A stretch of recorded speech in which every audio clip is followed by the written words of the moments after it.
is where I am with my mic in my hand. Kakarina, Kakarina.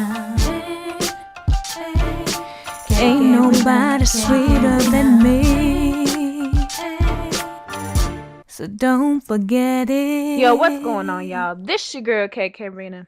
Ain't nobody sweeter, so don't forget it. And right now, I have my little sister with me, Lexy, and I mean she doesn't have a YouTube name, so we're just gonna go by her actual name. And Lexy, you want to say hi to the people? Hey, what's up?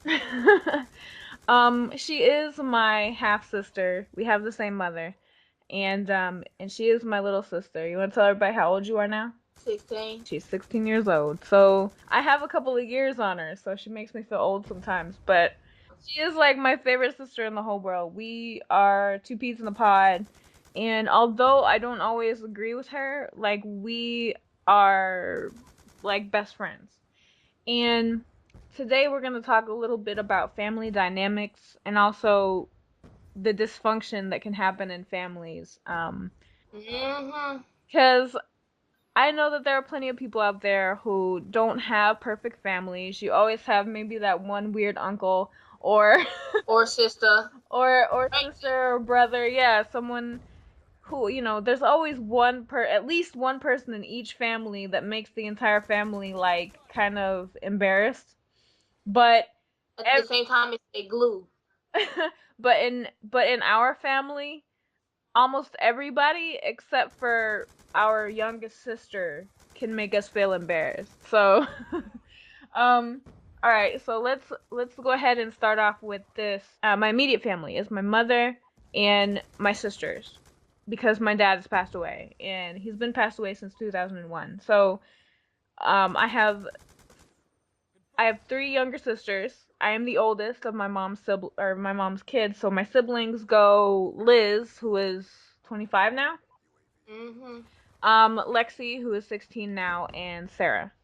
And she's 14. She's 14 and she's the youngest, and she lives with her grandparents right now. She has a mild case of Down syndrome, but you know. But that is our heart and soul right there, man. That's our little road dog for real.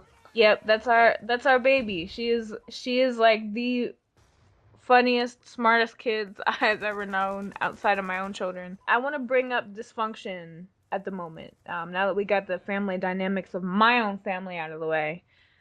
There was a lot of it growing up. Woo! There was quite a bit of dysfunction. We had it great, like as far as like having a roof over our head and clothes on our back and food in our mouths, we were taken care of, but there were some things that we went through that were really, really crazy at times. And by the time my sister Lexy here was born, I was kind of the mom figure, you know, to my siblings. I was always there for them. They were my main concern. I didn't really have too many other concerns about myself or anything. And I helped raise Lexy, which is why we're so close, is because I've always been kind of the big sister mom figure, the person she could always go to talk to, best friend, you know, I was all of that in one. That's why we're so close. And I'm her meatball, she my spaghetti noodle. Exactly. Not only that, but our sense of humor is the same. Like, we are so strange. Like, don't nobody get nothing we be saying. And I don't care. But she get what I'm saying, and I get what she's saying. That's all that matters, you know? Exactly. And we make up some shit, though. Like, I can't lie. Like, people be confused because of the shit we make up. Like, we... So, Lexy, you want to talk a little bit about your background and just, you know, where you come from, where you've been living at and stuff?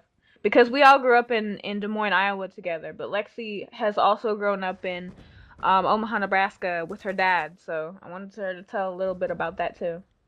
Well, I mean, I done lived everywhere, so I feel like, I mean, like when people ask me, like, where are you from? I'm like, I gotta think about it. Should I claim Omaha or should I claim Des Moines? Because I don't know, I done lived split half both my life, you know? And I've always been in different kind of schools. High school, every single year I've been to a different school, so I've always been a new girl. And, you know, I lived in Denver for, like, how many years you live in Denver? You lived there 4 years, I think. Yeah, sprinkle a little Denver, Colorado on there. Yeah.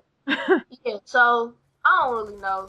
I don't know. You know, To everybody listening, just so you know, because a lot of people, this is what people do. Like, they're like, when I first listened to you on YouTube, you know, Rena, I thought that you was black, and you know, I'm Filipino, and so it's like, okay, well, whatever. Like, I don't even really care, that they say that. It's not really a big deal or nothing. But the way that we grew up around a bunch of ethnicities. But you are Filipino and black. hmm So I just wanted to make that clear to everybody. But go ahead and continue. All right, so I lived with my mama most of my life, and I spent like a year with my dad in second grade, and I went and moved back with him in middle school. You know, it's been kind of off and on, but like I didn't kind of fit from my dad. You know, I used to be a daddy's girl to the fullest. Like, you know, anything I wanted, he got it. You know, anytime I needed him, boom. You know, but at the same time, he wasn't always there.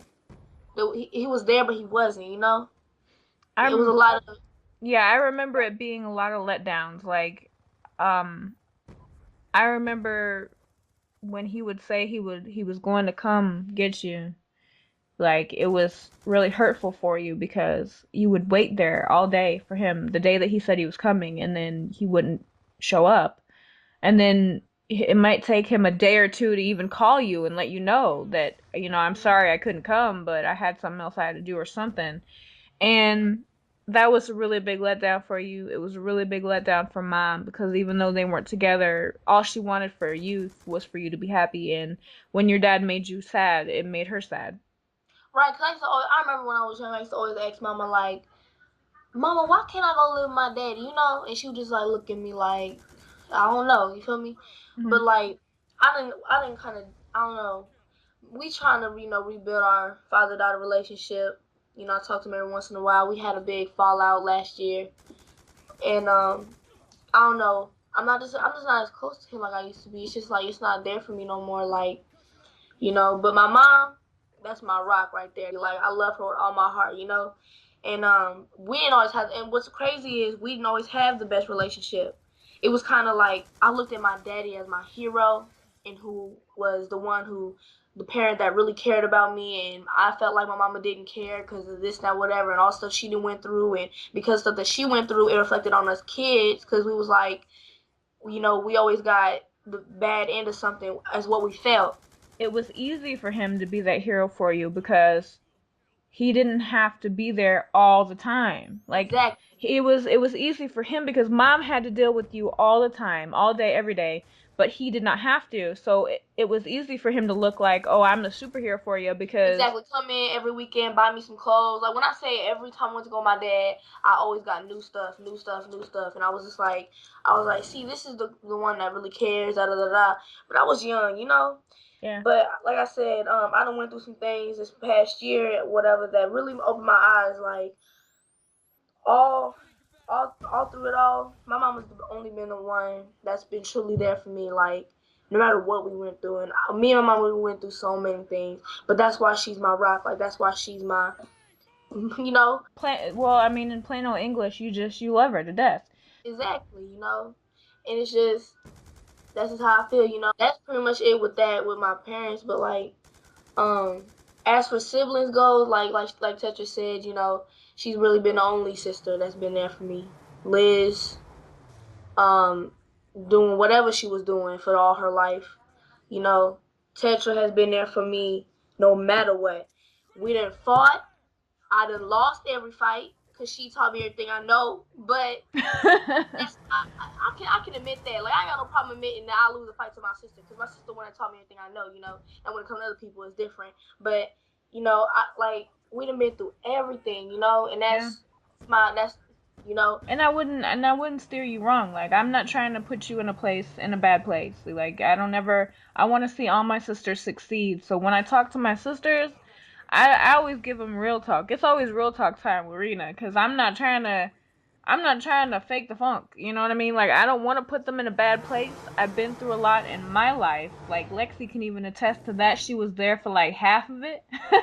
And I've been through a lot of things, so there's a lot that I know that I like to share with my sisters in order to keep them out of the situations that I've been through that were really, truly bad and that I wouldn't wish on anybody. And one thing too is like, me and Tetra, we had to grow up fast. I feel like the other ones, well, the other one, because I don't, Sarah's different, but she was always just Liz. I'm talking about Liz. Did what she wanted.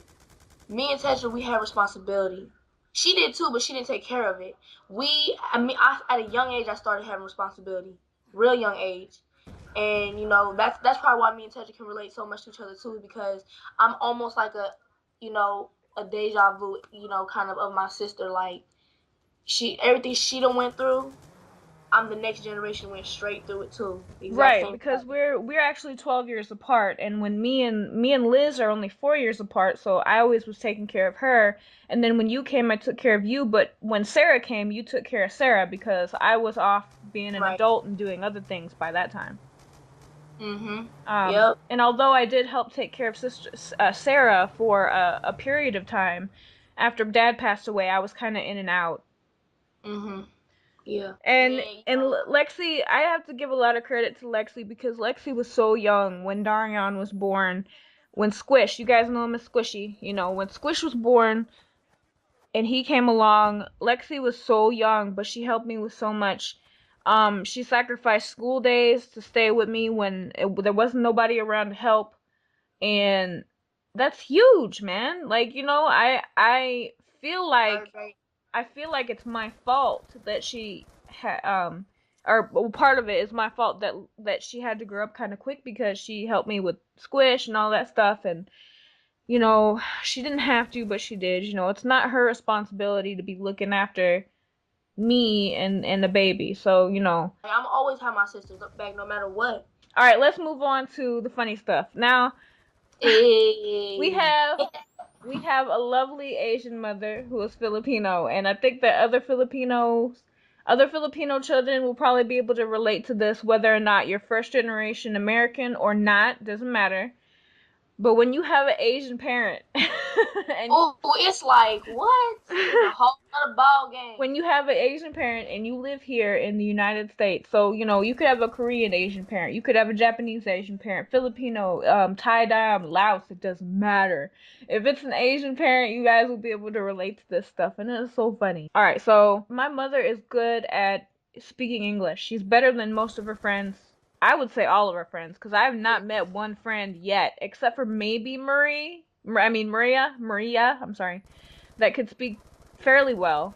But our mom speaks really well in English now. She's been here for years. Yeah, for, upwards of 20 years, almost 30 now, and I think that she speaks very well in English. However, when she gets angry or annoyed, when she gets angry or annoyed, all of a sudden her accent is back and full blown, just and she speaks very quickly, and and it is so funny. So, Lexi, you want to do an impression of Mom when she's angry at us? Because she kind of makes up her own curses. She don't just curse like us. Like, she don't just go motherfucker or fuck you or nothing like that. She you makes stupid ass bitch. What is wrong with you? Get off the road. I remember one time I was going to I don't remember where we was going. We was with Mrs. Holmes. And Mrs. Holmes is a friend of the family. Like, she done been there way before I think even Tetra was born. Yeah, I told a story to my people about Mr. Holmes, and Squish and Mr. Holmes were really close at one point. Yeah. So we was riding with her one time, and Mrs. Holmes, is a real religious lady. She's real, this, you don't cuss around her, none of that. You feel me? But there was an associate building or something we had to go to.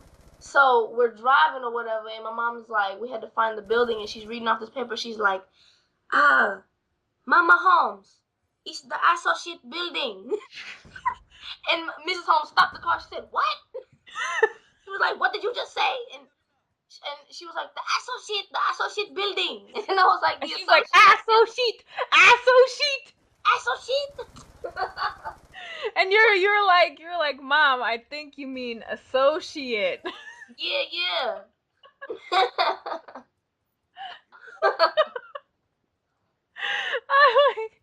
The now, funny thing now, about see, back in but the funny thing about that is like I don't understand why she read it that way. right, asshole shit. I'm gonna get a T-shirt. Shit. You feel me? Associate. I'm gonna make one. I'm gonna make after this video. I'm gonna make an asshole shit T-shirt for people to buy in my T-shirt shop so they can they can support all they Asian moms. But anyway. Happy Mother's Day, asshole shit.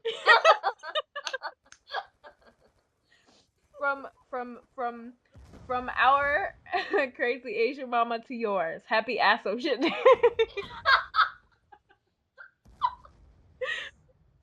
That's holiday good. Hey, that's funny. No, but the other thing about our mom is how we were talking about this last night, is how she will, like, she'll whisper to us, like, at an inappropriate time, like, when there's no need for her to be whispering, like, she could just talk normal. Right, we'll be in the car, right? Yeah. It's me, Tetra, and my mama.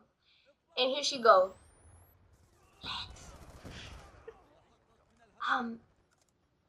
I think you need to hand me that, that pumpkin by your butt. And I'm like, why are you whispering? I'm like, Mom. I'm talking loud. I'm like, Mom, why are you whispering? There's nobody else in the car. Who are you trying to hide from in the car? And she's like, oh, it's not that I just want to, I don't need to be talking loud. Talking loud all the time. You guys always have booming voice. I don't need to do that. All right, whatever. Or we'll be in an apartment, we'll be in a house or whatever, and there's only me and my mama in the house. I swear to goodness. I mean, as far as I know, only 2 people in the house. We'll be in the living room. She'll be like, Lex, you need to lower your voice because there's people up above and down below. And I'm like, Mom, it's broad daylight. I'm pretty sure if I was to talk regular, nobody would be tripping right now. To be honest. Oh man, yo. She's silly when it comes to that stuff, but also it's when she's the angriest, because usually at the time when she's angry or when we're angry at each other, it's not funny. It's actually a real big deal. And it's important that outside of my mom, that the rest of us try to keep calm, because otherwise it can escalate really quickly, because mom has this anger that just does not stop sometimes. And the thing about mom is that you can tell that she's angry at you or at someone if she is in the house cleaning things that are already clean. Cleaning shadows. Cleaning. Oh God. Hey, and I tell the story all the time, but there was this one time. Oh my goodness. Okay, you know how if you in an apartment and if you spill sodas and all that stuff on the floor, you gotta pay extra or whatever. I don't really get it, but well, if you spill something on a floor, usually on a carpet, if you don't clean it up right away, there will be a stain that you can't get out. And mom would get mad at us for spilling things on the floor and not cleaning it up right away because it would leave a stain, and she would have not cleaning it up the way she would clean it up. If we rub it in, she'd get mad. We have to pat it. And, right, you gotta pat. You got to pat. You don't rub. You have to know these things. If you want to have your own house, apartment when you is grown, you have to know these things. I'm your mother. I have to help you to do these things. So you have to do it the way I tell you. You listen to me. But anyway, this is one time, right? Going around, we was deep cleaning the house and everything, and she was going crazy, spraying the bottle, wiping it up, wiping everything up, And she's looking at me. She's like, I swear to God, these stains better come up, And I'm sitting there, and I'm scared. I'm like, oh man, I'm in trouble, man. I know, right? We're gonna get a whipping.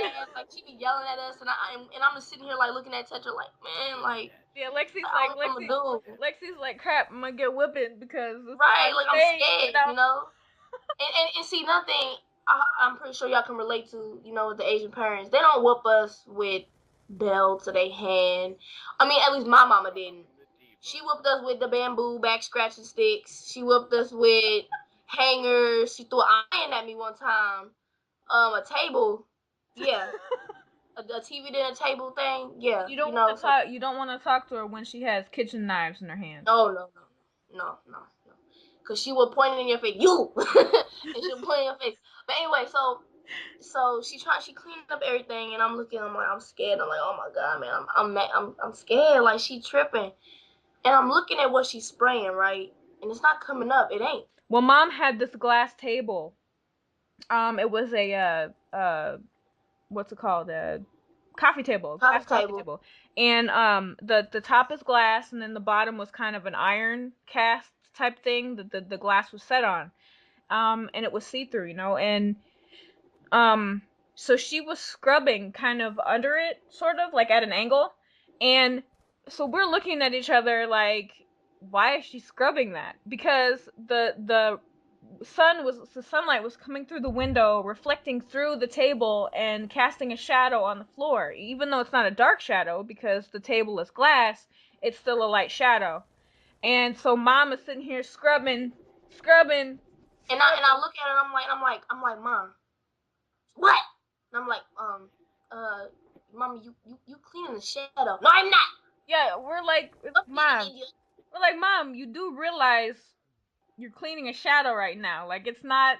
So, and she swore up and down she wasn't. She's like, no, I'm not. Look. And so I moved the table some, and the shadow, the little stain moved right along with it. And I said, okay, well, I guess stains move now. And she looked up and she starts smiling. She says, oh, my bad. She started laughing and laughing. It's funny because it just the simple stuff like that diffused the situation, but she was so angry. Like she was ready to shoot. It was a wrap right then and there. It was done. Everybody, look, nobody was safe. Nobody was. You getting a whooping or you getting cussed out, one or two. Tess was probably gonna get cussed out now because I was young. I was gonna get the whooping, but yeah, it was a wrap. She wasn't gonna let that go. Oh, it didn't matter. That back then, Mom was still like, to this day, Mom will still slap me if she thinks that I said something bad. You know what I mean? Like, I'm not really. I'm not really safe from Mom. I will get slapped. Like, that's why when people freak out about other children getting a whooping or whatever on just their butts, like, I'm like, why is that a big deal? Like, my mother slaps the shit out of my mouth if I say something that she doesn't like. So I don't really get why, disciplining your child when they're being bad is a bad thing. I don't get that, because me and Lexi do not advocate abuse of children because we've been through that. We've been in abusive situations. But we both know that children these days need to be disciplined. We love our mom very dearly. We don't make fun of her because we're trying to be mean, or we're not really even making fun of her, but we we absolutely love, the way that she is. And she's actually changed a lot from how she used to be. And she's made those changes. And though it's kind of been a long time coming, she finally is in a place where she feels like she can, be a great grandma, be a better mother, and be a better friend, and be a better everything, like all around. Mom has changed a lot, and I give her all the props in the world because we need that. I need that because Dad is gone, and my children need great grandparents, and I really appreciate that she's gone through so much but is willing to make those changes. She's not stuck on, oh, well, I know because I know everything because I've been through. Oh no, she still does that sometimes. Like, we was when we was coming back from dropping off Liz or something, or no, we was with Liz when we dropped off the house today. She was like, not every relationship has to be Rospedos. It can be some kind of argument, but at the same time, if your other person is not supporting you and really truly loving you, then it's not going to work out. Me and Charles, we argue, but at the end of the day, I let him know that I'm right and he's wrong. Like,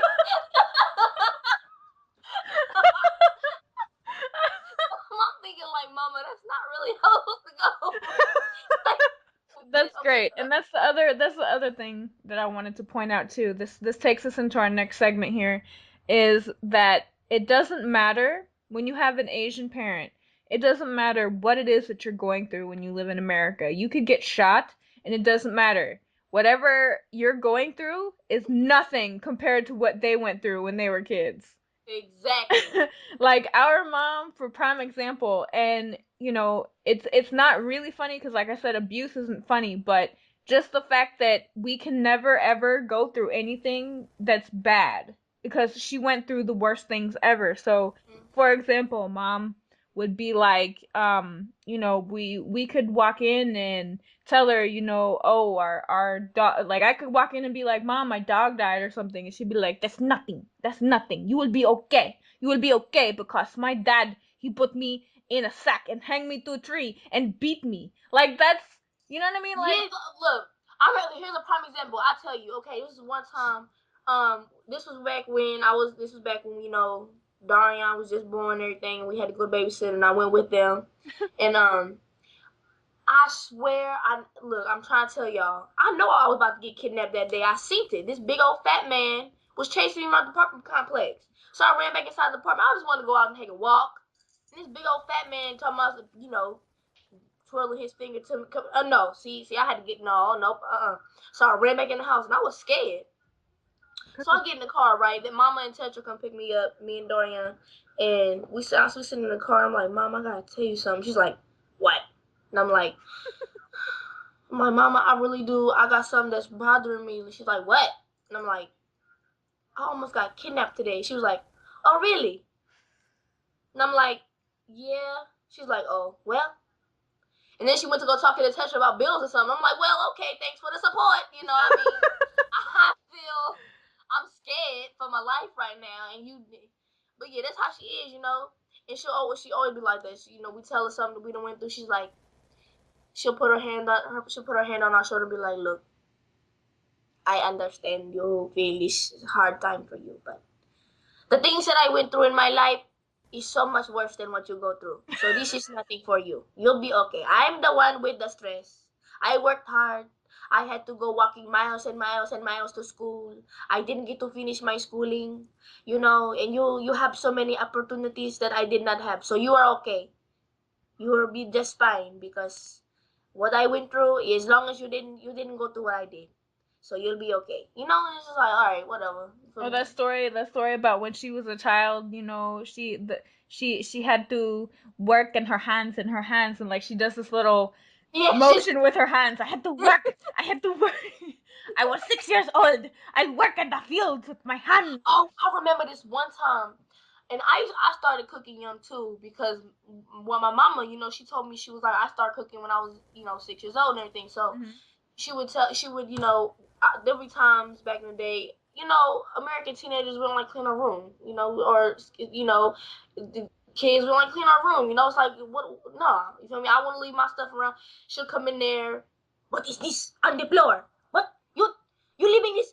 When I was a young girl, when I was in home in the Philippines, I was cooking, I was cleaning at 6 years old. 6 years old.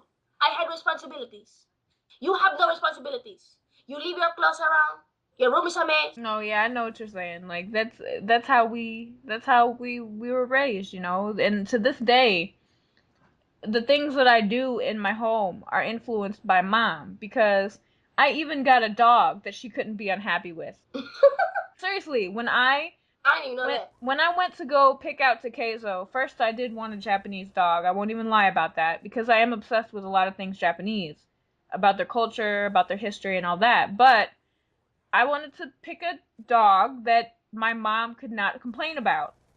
And sure enough, when she came to visit and she met Takezo, my dog, my Shiba Inu, she had no complaints, except for that he was kind of rowdy. But other than that, she said he didn't smell bad, because that's huge. My mom can smell anything and everything. Like, she could smell your fart before you do it. She can smell your fart 2 days before it happens. Right. Mama, no, I didn't. I smell it. You fart? No. And then next thing you know, somebody fart. I knew it. I knew it was going to happen. She got that psychic nose. No, but this one time, I don't remember if you remember, but I brought a friend over to the house when we lived in the old apartment on the south side. On Park Avenue? Yes. I mean, not Park Avenue, yeah. Yeah, the Park Avenue apartment. Wasn't it that dude that I didn't like? He was always trying to talk to you, and I would always push him out the door. No. It was a different friend. So I brought my friend over. We were hanging out, chilling. Here comes mom, sniffing around. You know, and then eventually she got over to the area that my friend was at, and we're sitting on the couch, and she stands behind, sniffing. And all of a sudden, do you smell that? And I'm like, oh my god. Because I know what's coming.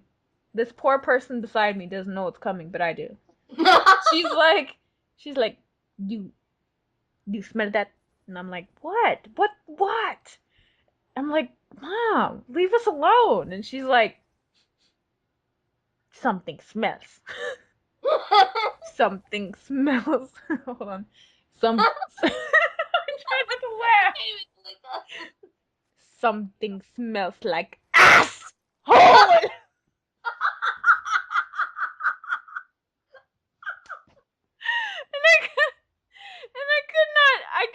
I was like so embarrassed. I was like, oh, Mom, come on.